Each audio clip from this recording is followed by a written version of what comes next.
Good morning, good afternoon, and good day everybody. David here, and in today's video we're looking at the brand new hunter exotics that have come with the season of the Splicer. These are called the Star Eater Scales. Now these come from the legendary lost sectors like in previous seasons, so you have to go through those solo. Today the 1310 lost sector on the EDZ is up for the exotic legs. But by the time this video comes out, it's probably changed because the rotation changes daily, so you will have to wait till the 1310 legs either comes up again, or if you're a higher light level, maybe try the, I believe 1340 is the next level they go up to. Regardless, these are worth it. Straight off the bat, I can tell you these are going to be the meta choice for hunter super damage in PvE. Obviously these do work in PvP as well, and you can get a little bit of use out of them, but these are definitely aimed at PvE, and that's where you'll get the most use out of them. I know the internet's blowing up at the minute about the Titan exotics because they're just a direct counter to stasis. They're absolutely ridiculous, but I don't want these to be overlooked because these are incredible. Okay, the Star Eater scales state that you gain additional super energy from picking up orbs of power, and while your super energy is full, picking up a orb of power overcharges your super, so it'll come up with a little buff on the side of the screen. This causes you to gain a burst of healing when you cast your super, and a bonus to your super damage. At maximum charge, you can also gain an overshield. Now at maximum charge is times 4, so you pick up 4 orbs of light after you already have your super bar at maximum. Then on popping your super, you will gain an overshield, and if you are damaged whilst that buff is still up, as long as your overshield doesn't break, it will actually regenerate as well, so you can keep that overshield up. The overshield also leaks over into your normal gameplay, so you pop your super and use it and still have the overshield active. It will actually stay there until obviously the overshield gets destroyed. There's a couple of other benefits, but the main thing you'll be using this for is that extra super damage. Now it does scale, so times 1 with the buff will give you, I believe, 50% extra super damage, up to times 4, which will cap out at, I believe, 60%. So there's just a 10% leeway there, but obviously if you want the most bang for your buck, you want to get that times 4 multiplier. So straight off the bat, you think Gunslinger, this is going to be awesome. With bottom tree, there's a lot of synergy here, so you gain a lot of super energy just from hitting precision hits. Getting precision kills also gives you the knock 'em down buff, which allows your super to do more damage whilst the 20 seconds or more of that buff is active. And with each precision shot of the golden gun, it increases damage each time, so that can go up an extra 3 times, obviously for the 3 shots. Now this does more damage than the Nighthawk, and that's insane. I know the Nighthawk, especially for me being a Gunslinger main, is just my go-to for PvE, and just having that high damage shot just in one bullet. But these new exotics trump the Nighthawk for damage.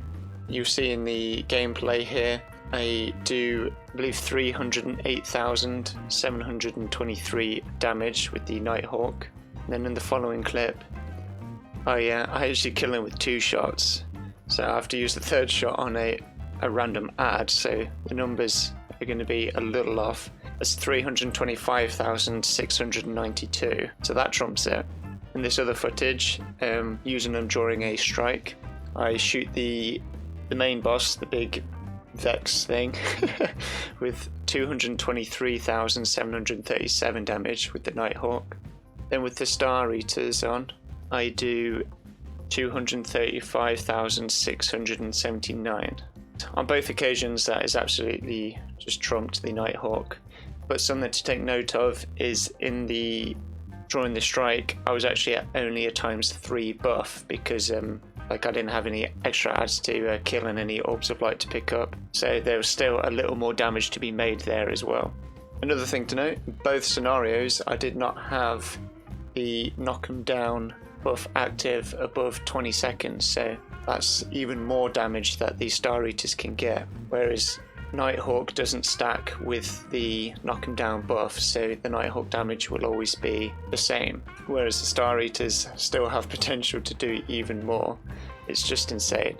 That's not to say that the Nighthawk is now obsolete. I believe in something like Grandmasters, where you just want to hit one of the champions just instantly and do shed loads of damage, the Nighthawk will still be better. That should instant kill a champion, and you will also get a third of your super energy back from a kill. So that's great for just getting ready to chain into like the next super for the next champion that comes along. Also, if you're having a boss battle at the end of a strike or a nightfall, or even a raid where there's no adds around, to get the ×4 stack or even a ×1 stack for the Star Eaters. If it's just the boss there, then the Nighthawk will still be better. You'll still be doing more damage with the Nighthawk. So the Star Eaters only beat it when there's adds to kill and orbs of light to pick up, and you have that buff. Obviously you can take that buff into a boss fight and have it ready, but if, let's say you fail the first encounter or whatever, and you've already used your super, then you might be better off switching to the Nighthawk, because without that ×4 stack, and without the knock 'em down buff up and stuff, the Nighthawk will still do more damage. So that's the Gunslinger side covered, whereas the Nighthawk is obviously Gunslinger specific, and you get the most out of it for bottom tree Gunslinger. Star Eaters are class specific to the Hunter, so another excellent choice is middle tree Arcstrider with the Whirlwind Guard. So deflecting projectiles triples arc staff damage for a short time. This stacks with the Star Eaters, so if you have the ×4 stack of the Star Eaters on and pop Whirlwind Guard, then deflect some damage, make sure the Whirlwind Guard buff is on your screen, and then just go to town with your arc staff on the boss, it does a ridiculous amount of damage. This has put arc staff actually as a valuable super to use during boss fights where obviously it's not a ranged enemy or a ranged boss. It makes the damage just insane.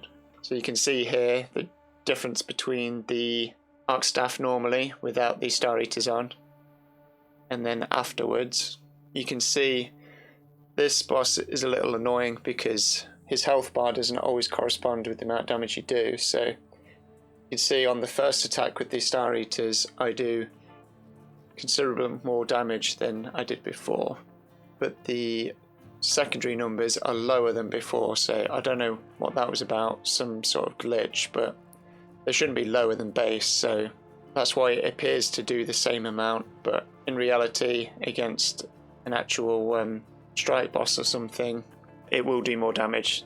The first attack, like I said, did more damage, and then the secondary numbers, even if they're base, that's still more damage.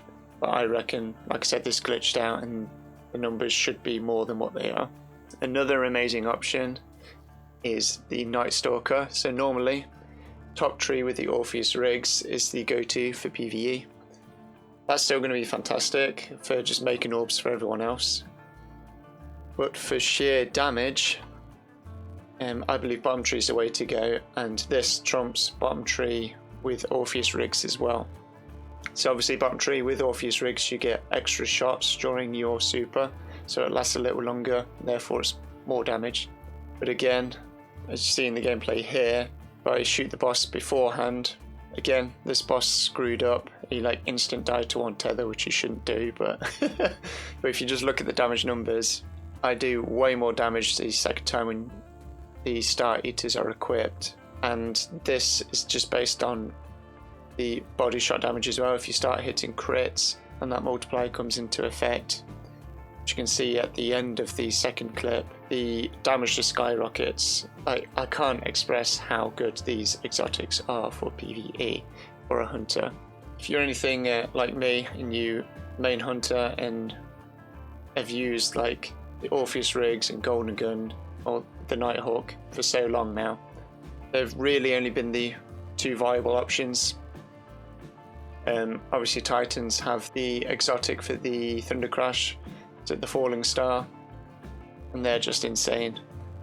Warlock is always going to be awesome with the Rift, but also Geomags are incredible for the Warlock. And now these are the go-to. They just are. They do more damage for every super than every other exotic for the Hunter. And they're just incredible. Allows you to get your super faster as well, because you're getting more bang for your buck when you pick up the Orbs of Power. So therefore you can do your super more often throughout the strike as well, doing more damage each time.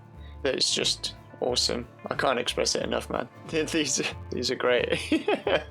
These also stack with Stasis. Obviously Stasis isn't the best super for damage anyway, but if the mod comes up again in a later season that allows your light subclasses to do more damage when someone's affected by Stasis, and you only have one Stasis Hunter on your team, it will still help with that.